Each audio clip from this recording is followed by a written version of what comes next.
Hey guys, welcome back to this week's episode of Whoscussion. Sorry again for part A, but it's over. We're moving on to Donna next week. I can't wait. We have to watch we'll get the one Titanic episode. episode. Oh no, but it's the Titanic episode and then it's the goddamn Oedipus episode. Yeah, but Donna's still in the Oedipus episode, She right? is, So, but it's such a cartoony goddamn dude, the bad Wile E. fest. Coyote death for the main villain. Okay, Yeah, let's just get this over. Anyway, so for part B, we're doing the Monster of Montmartre. Actually, yeah, man, it's French. I don't remember if you meant to pronounce the last three letters. Montmartre. I can't remember. They say it in the story, and I was like really trying to get it to roll off my tongue, and it just wasn't happening.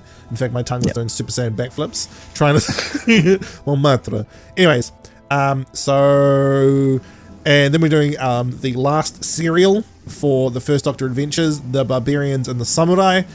So the Monster of Montmartre. All right, it's Daleks, by the way. Spoiled. All right, guys, see you next week. I can't remember if it was on the box, but It is. It's on the box. It's on the box. Yeah, because they have to because of Television Society. So obliged. It's annoying. I really hate it because I listened to it and I hadn't looked at the box art or anything. Just listened to it, and it was actually so surprising when the time controller shows up, and I'm like, yes. It was secretive, and then I'm like, it's probably on the box, isn't it? God damn it. Anyway, okay, so the Doctor and Levchenka have come to France, Paris, to find the TARDIS after what happened last episode, and try and track it down. Liv and the Doctor obviously go their separate ways because that's just what happens. And it's a Doctor Who episode. Come on, get with the program. They split up. Try and find out what's going on. The Doctor's got a little gizmo that's tracking down time particles as your time stuff. Just you know the drill basically. He finds an artist named Charles. Yeah. A chin name, which is really funny when I'm just like, lol, Charlie. Anyway, Christian Pavaro. Christian, there you go. Yeah, and thanks for the whole Charlie reference, by the way. I hate you so much right now.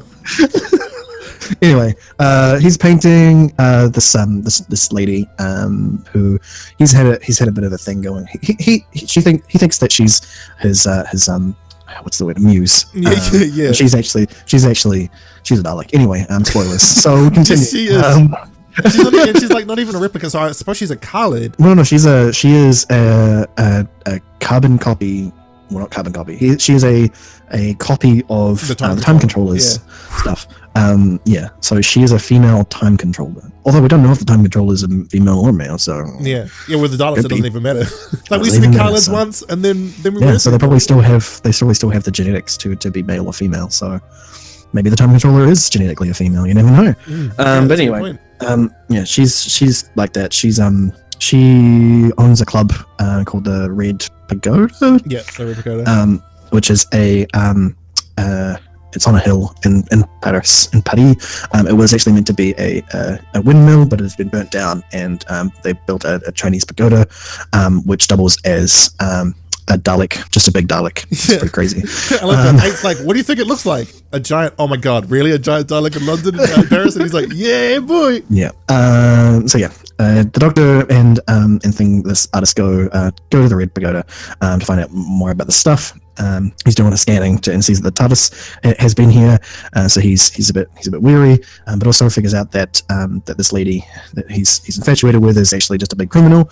Hasn't figured out yet that she's also a Dalek, but we'll get to that in a second. She's just bad, and he's not having a good feeling about her, so he tries to leave, and she seems like she's like one of those women who likes to flaunt her own interests from is as soon as the Doctor's not interested, she's like, hey, you're not interested in me. She's pretty not happy. Yeah, which is really because she knows that he's the Doctor, and she's a Dalek. But anyway, we'll get to that. So he leaves. Meanwhile, during all of that was happening, Liv bumps into another criminal who had been on the train from London, who recognizes that they're after some stuff, and he thinks that they might also be like career criminals like he is, basically. And which Liv manages to pull off pretty well because she's really not sure what's going on, just follows along basically. Liv is fantastic. Just how it goes. She is actually fantastic. So she goes along with him, talks about how she needs to get the blue box, her furniture. And he's just like, hey, this lady in the Red Pagoda, and blah, blah, blah, all the story stuff. So Liv eventually is like, not really that interested. And he's just like, hey, you want to come back to mine? And she's just like, I can't believe you actually asked me that. What is this? And he's just like, can't blame the guy for trying. Nothing ventured, nothing gained, Miss Chinka. Yeah. She's just like, man, the people from this time. And I'm just like, no, the French. But anyway, so she leaves, finds the doctor. She finds the doctor again. They talk about what they found out. The doctor's just like, Ripper, go to TARDIS, and she's just like, God damn it, that's what I found out too. And they end up going back to the Repagoda because Criminal Man had told her that there was a deal going down for apparently some Russian diamonds. And they go in, and actually what was happening was the criminal dude was actually packed in a whole bunch of guns and was going to try and rob the place, basically. Which I guess is fair. He's a criminal. Anyway, the doctor and Liv break in after not being able to find the artist back at his home. So they break back in and talk to them, get in the middle of the auction, and then the time controller shows up, and he's just like, haha, doctor, I'm alive. He's even more crazier than last time. Yeah, he's even more crazy. And the doctor's just like, oh, fair enough. All right, this is a big Dalek, and she's a Dalek, and everything's a Dalek. Great, cool, great. I really love dealing with this. Especially the time controller. Time controller's like, hey, remember when I killed your great grandson and your best friend? Good times. Yeah. And basically the doctor taunts him as well because the time controller is no longer treated well by the Daleks because of how many time zones he's been through, so he's no longer like true Dalek anymore. So he's creating his own version of the Daleks from harvesting humans that are artists and gangsters alike. Because he's just like, criminals and artists are awesome. Yeah, that's all I need. We revere William Shakespeare. Anyway. But the doctor doesn't know who Shakespeare is, though. Anyway, so they find out that he's been converting people. He's converting the artist that he was friends with. He breaks them out. They run away, but end up leaving Liv Chinka behind. Liv is just like, Daleks, come on, you guys, all the time.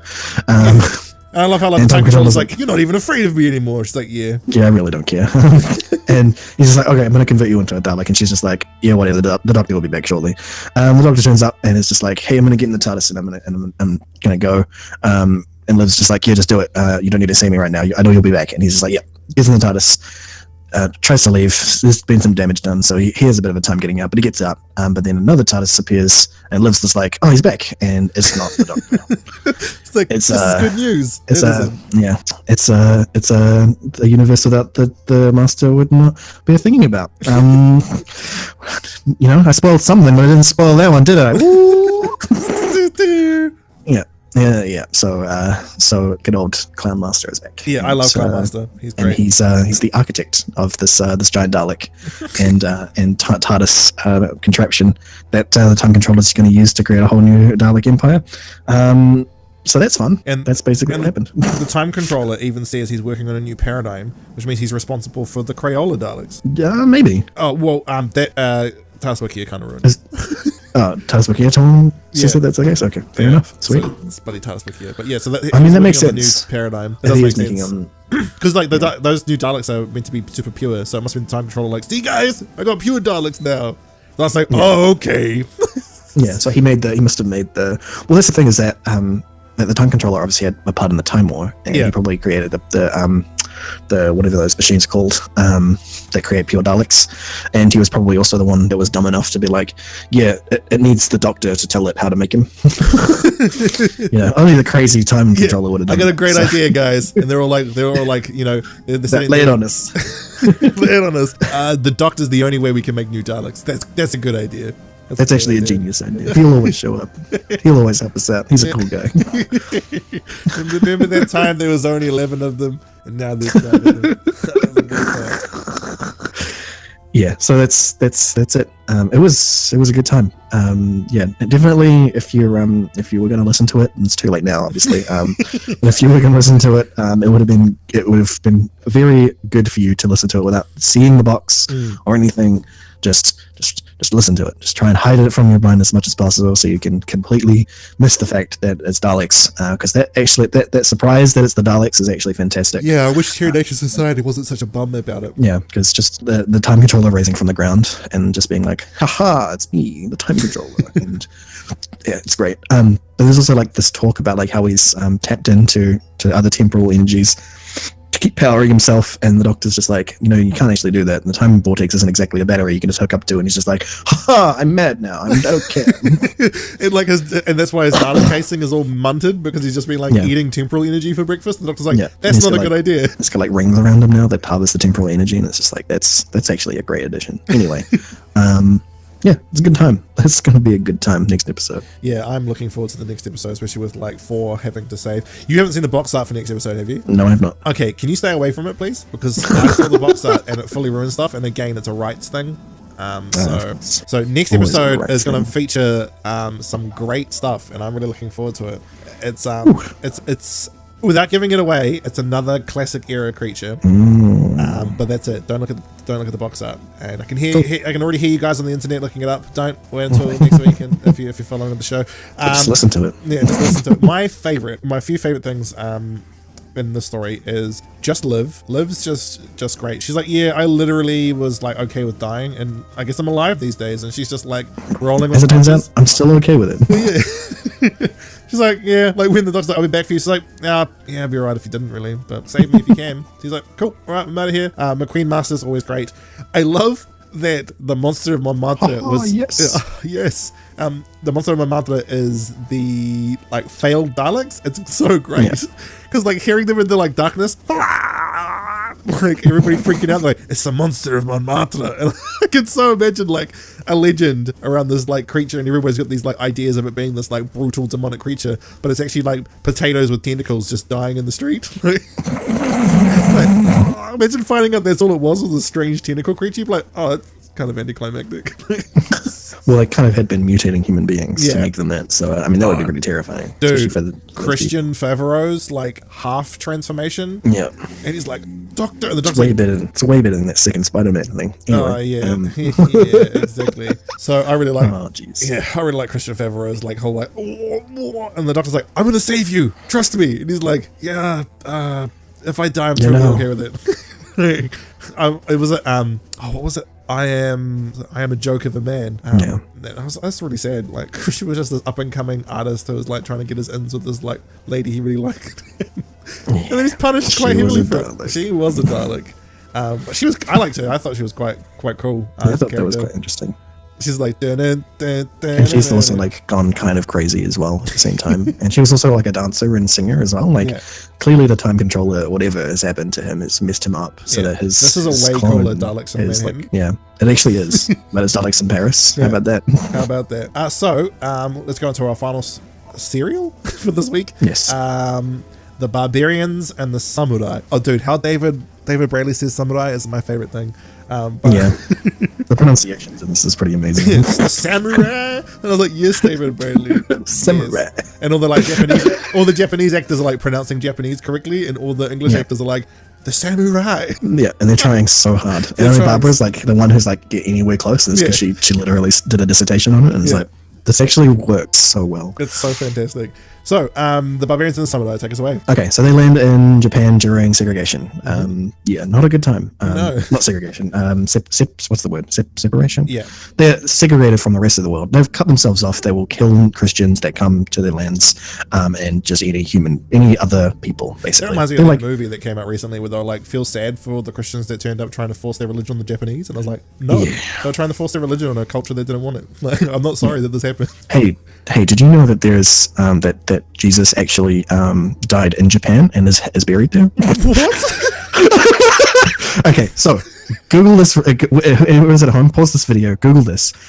Jesus burial ground, Japan. Literally, there was a crazy cult in Japan from a guy who was partially Christian who made up this idea that Jesus had come to Japan and had died there instead of on the cross. And just it was great. He just made it he made a failed cult out of it, and it was great. But anyway, there's some great stuff.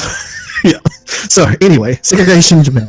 They've landed there, and basically as soon as they get out of the TARDIS, they realize their mistake and can't get back immediately enough to fix it. So Susan and Ian break off from Barbara and the Doctor as they get lost in some rice fields, basically. And the Doctor and Barbara get picked up by some samurai, and Ian and Susan also get picked up by a samurai, but not a bad guy. It's actually just a peasant. Yeah. Anyway, so they Doctor and Barbara get taken off to the castle with the cannot remember the titles around this. He's basically the you're talking about Akai-san? No. Casper Knox, or the not the Shogun, the Daimyo. The Daimyo, there you go. So they get taken off to the Daimyo's Dragon Ball castle. fans, yes, that's what Piccolo's rank was as well when he was trying to take over the world. Yeah. So so basically, for those who don't understand just this time of Japan, basically they're the king's men. Basically, they're the governors of specific regions of Japan that control the just government in that area, basically, and the police being the samurai, effectively, not necessarily proper police, but just like their guardsmen, effectively. Yeah. And thanks to like the emperor not having a backbone at the time, they were essentially the law. Yeah. So there is an emperor and monarchy as well, but there is also a shogun, which is basically just the leader of the government at the time. Yeah, the real emperor. The real emperor, effectively. So there was a bit of a time in Japan, and basically the shogun at the time had been like, no Westerners whatsoever, because I hate Christians, they suck. And I'm kind of like, fair enough, but at the same time, you kind of needed that technology, and I mean, it kind of worked in your favor nowadays, but in hindsight, but back then it probably wasn't the best move. But anyway, we'll get to that. The whole Reformations as well, and when they went into their separation, the Spanish were doing their Inquisition at the time, so having their borders open at the time and having Shintoism would have been bad news. Yeah. So yeah, it was it works out kind of, but yeah. Anyway, we're not talking about a history lesson. Although it is a history lesson. This episode, it is a history lesson. Barbara's just like, fantastic. Did you know history the whole episode? I'm so glad that is the case. Like, it's so good to have this kind of episode, an actual historic retelling of what's actually going on, and just getting that sort of information brought down. So good. Anyway, so they get taken off to his house, to the castle. There's Doctor and Barbara. They get put in front of him, and he's just like, "Hey, you guys are early," and they're just like, "What?" And he's like, "Yeah, you know, the deal with the stuff and the precious items," and they're just like, "Yeah, totally. I'm the Doctor. I'm just gonna try and wing my way through this." And then the red samurai shows up. Yeah. And the red samurai shows up, and he's just like, "I'm actually a Westerner too. I'm kind of I don't know these guys, so they're not with me. Yeah." The precious item stuff is going to happen later, and the things he's pretty mad about it immediately, but kind of accepts that they just come here accidentally. He has a bit of a laugh about how the fact that they call any Westerner, any foreigner that comes to their lands, a barbarian, and Barbara's name sounds kind of like, Barbara Aryan. Which is, I love the Japanese actors' pronunciation as well. They're like Babura. Yeah. It's particularly funny though, because barbarian in Japanese isn't barbarian.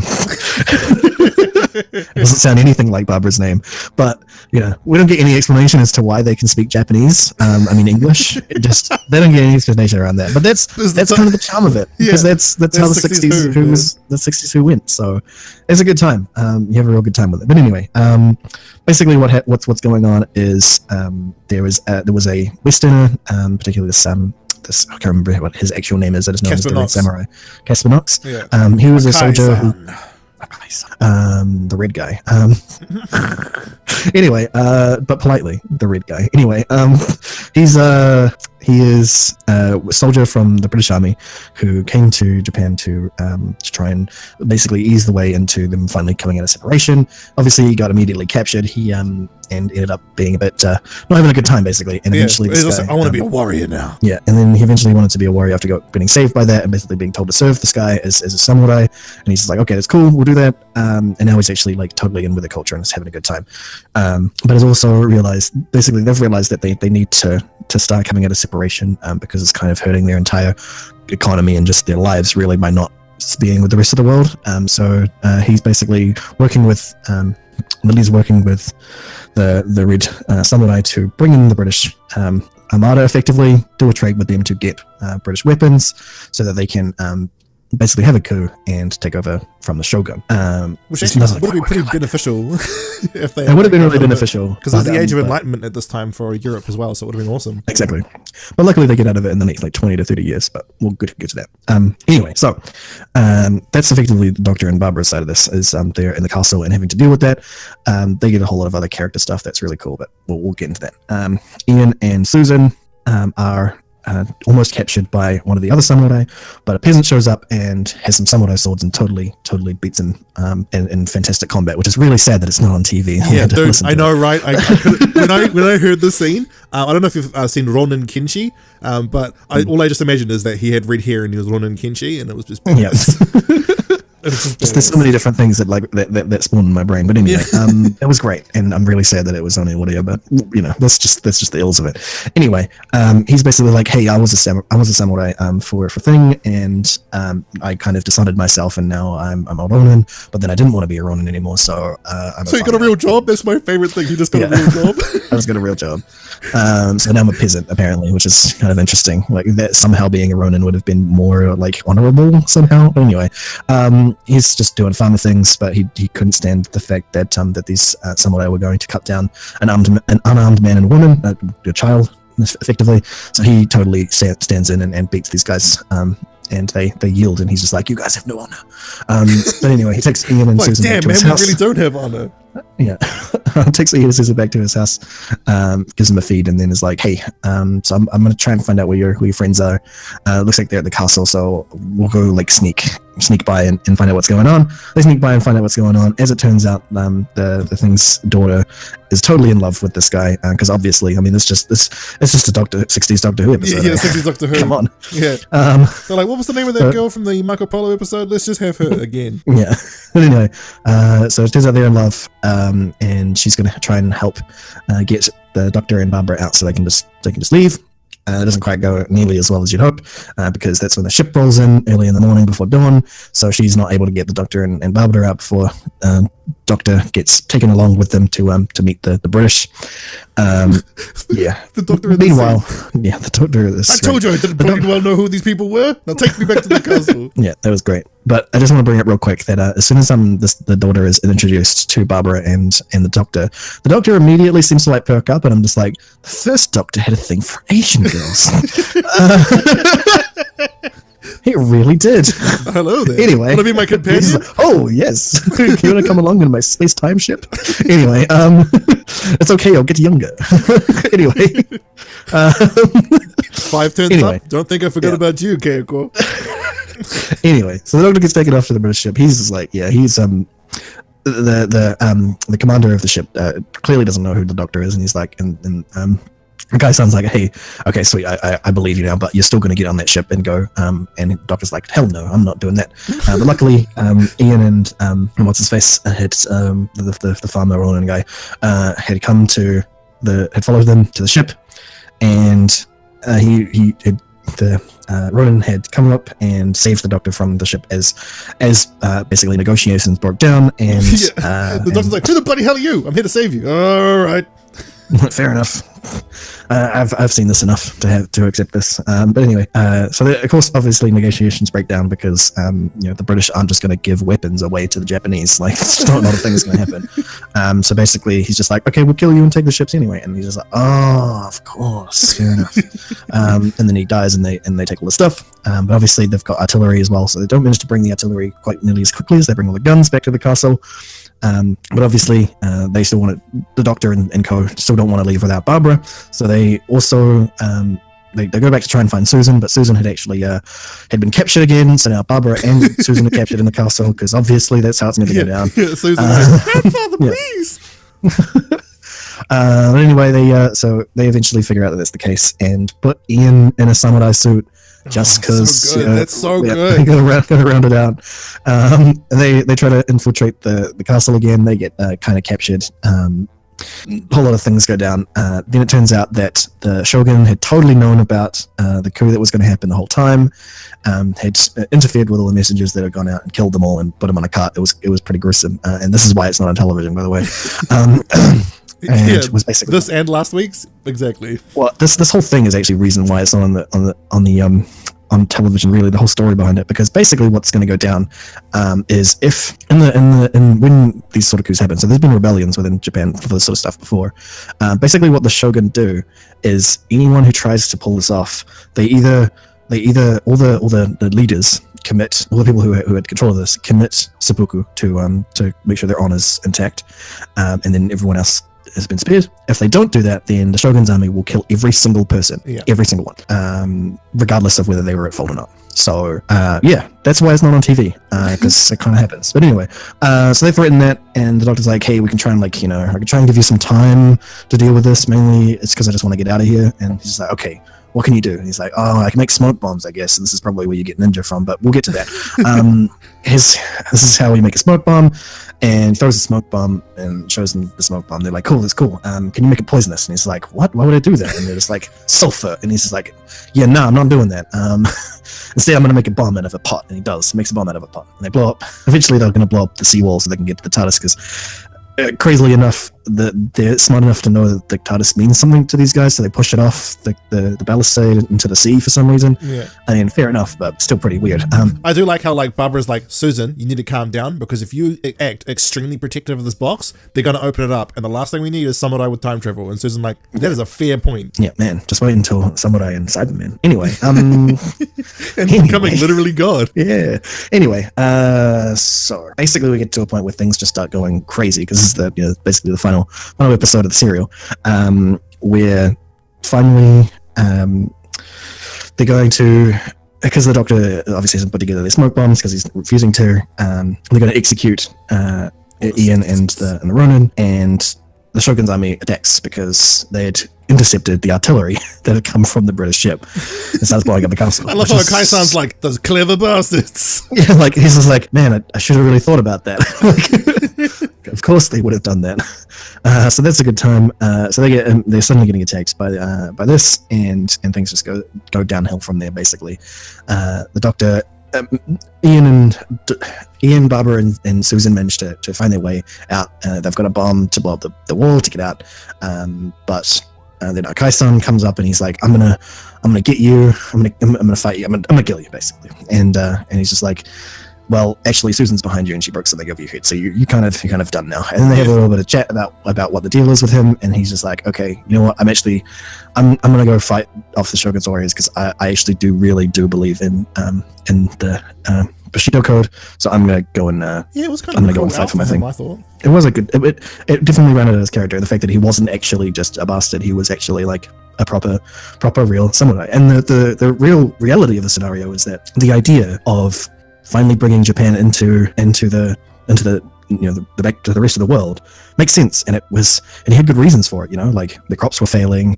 they needed trade, because a non-trading country will eventually stagnate. It's just how it goes. You don't have any new stuff coming in, then things are just you're not going to be as economically viable as you could, even if you had all the resources in the world. So yeah, they realize that they need to do this, and eventually they will. Obviously, as Barbara, at the hands of the Americans. That's the saddest part about basically. The whole thing. I mean, but it's only because the Americans sort of force it on them. But at the same time, it's also literally forced it on them too. These are called canon. It's also because later on they didn't. What's the word?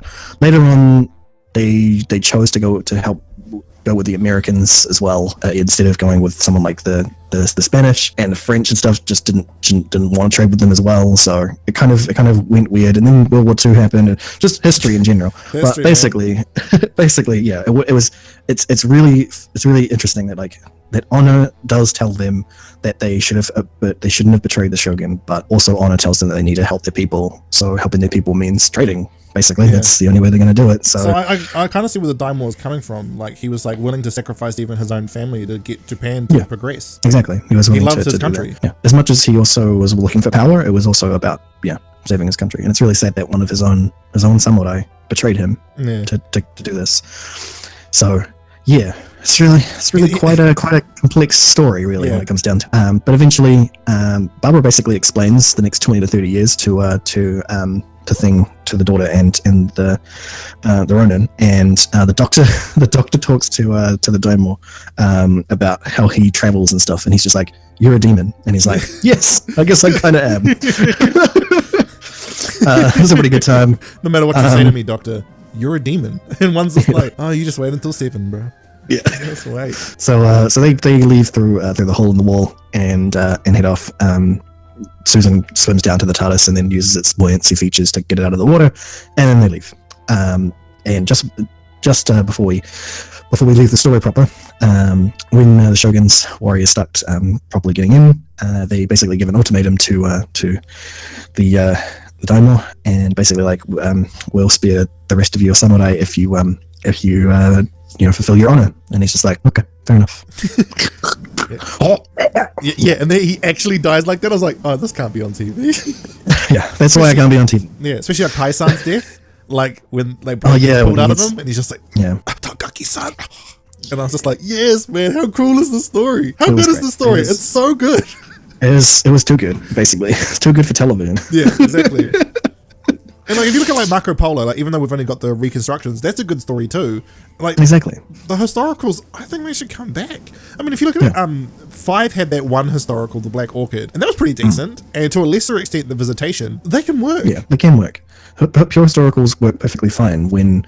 But I think the only reason why they wouldn't necessarily work in the current New Who feel is because there's too much. The Doctor has too much power. Basically, he's never ever in that sort of position where a normal human thing would affect him in that way.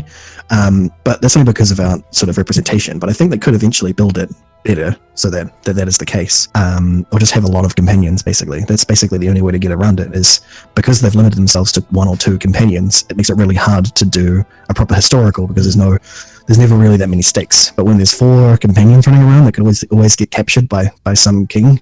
You know, that's generally how it goes. But yeah, this particular historical is so powerful because of where it's at. You know, where in history they went it makes it that much greater. Does it help that the actual historian wrote the story as well? Yeah, it does help. It does help when that's the case. But it's just, it's so interesting. The whole going to Japan being all definitely looking like foreigners, and then just there's plenty of places in history where that's absolutely the case, that if anyone looked like them showed up, they wouldn't be okay with that. Like, yeah, so, man, show up in ancient Egypt and you're not with the Daleks, you are a slave. Like that. In milliseconds.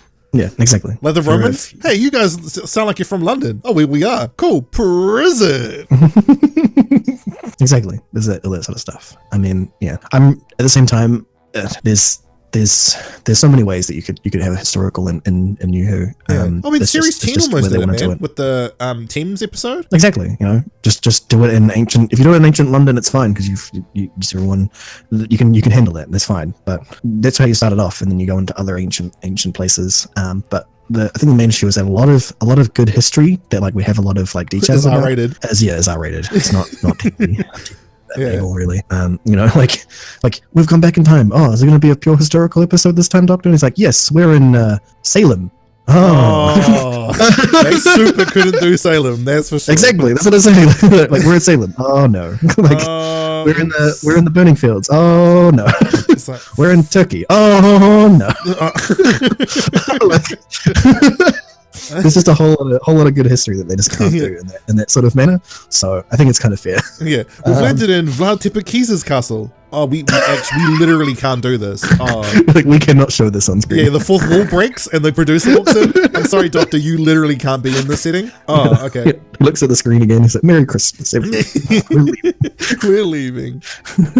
Yeah, so I really do think you're right. Having a larger cast, which Jodie has, by the way, could lead us into historicals. We're getting a pure historical about Rosa Parks this season, which I really hope they don't put alien bullshit. Don't put alien bullshit in one of the most important movements in American history, because I will legitimately stop watching the show. I promise you right now, if there is an alien bullshit in the Rosa Parks episode, I am done. So do a pure historical. Make it work, especially with 2 of her companions being black. One's Indian, but still, and that would be real difficult to do. The Doctor being a young woman in the 60s as well. Yeah. A pure historical, you've got to do it with some gravitas, and you can't not show things. So they've got, and it's like you were saying, man, with pure historicals, you have to be willing to go the extra mile because history isn't nice. No, it is not. It's really not. Mary nice. Woodhouse would not approve. No, which would be funny because like that'd be antithetical to her whole movement, but you would have to stick by it. Oh, you can't show history, but what? We're doing the thing you wanted us to do, making the show educational again? Yeah, but they said bad words and kill people in history. Yep, they still do that now. Yeah, that's literally what history is about. Yeah. The story is fantastic. It's the whole First Doctor Adventures box sets are fantastic because they do really just recapture what 62 was about. Right. It's so amazing. They bring something new to the characters though, but somehow it's the same characters. Exactly. They've still got the same characters. They've got new stuff going on, but it's not changing them too much. It's keeping the same what's the word? It's got the same spirit for them, you know, like they're it's fantastic. It's brought them right back, and it's so good. Like to the fact where they didn't bother to explain why they translated into English. Because who cares? You could have fallen into the trap of being like, oh, why do they understand Japanese, or why, you know, like one of the Japanese people being like the Ronin saying he complains that they don't know much about Japan, right? Yeah. He says, oh, you guys don't know much about my country, and then really they should have been like, well, yeah, you've been segregated for ages, of course we don't know anything about your country. But also at the same time, it's like they're speaking Japanese or you're speaking English, so it's really weird. But they didn't bother to explain it because the 60s never would have bothered to explain exactly. it. And you could have easily fallen into the trap of Ian saying, hey, why do you speak English? And him being like, I'm speaking Japanese, and Susan having to go, oh, don't worry about that. It's just the TARDIS. Like you could have easily fallen into that trap, but they didn't, because it would have taken you right out of it. Exactly. Would have the science that they talk about is pretty much just like the smoke bomb stuff, where the Doctor talks about the required chemical reaction to make this work. Exactly. They talk about gunpowder and just standard that sort of stuff. And that's the thing, is that every time they've brought stuff up like that, it works. Like last serial, where they talk about cloning, and they without even breaking a stride, talking about how the Doctor and Susan know about cloning, but Ian and Barbara don't, because they didn't know about it back then. Exactly. And just seamlessly adding that stuff in there without breaking the character dynamic. And it would have absolutely broken the dynamic if they had to just try to explain that. You know, it would have taken you right out of it, forcing that explanation on that, because the whole point is feeling like you're back in the 60s when listening to this. Yeah, exactly. And this works. That's the point. And this is absolutely something that would have been a radio show in the 60s. Like if Doctor Who had a radio show as like a in between episodes sort of thing, I think that would have worked fantastically. Yeah. And it probably would have brought a lot of those people who complained about the television into the fold, because they would have been like, hell yeah, seeing this on TV? Yes. I kind of wish this was on TV. Mary Woodhouse is like, I have to apologize to the BBC for being a ninny. That would have been great. Well, guys, that's us for this week. I thoroughly suggest everything we talk about in Part B this week.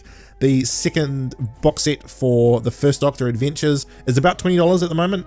So that's 20 New Zealand. So it's like, what, 15 American, 11-ish British pounds. So definitely pick that up. And we'll see you guys next week.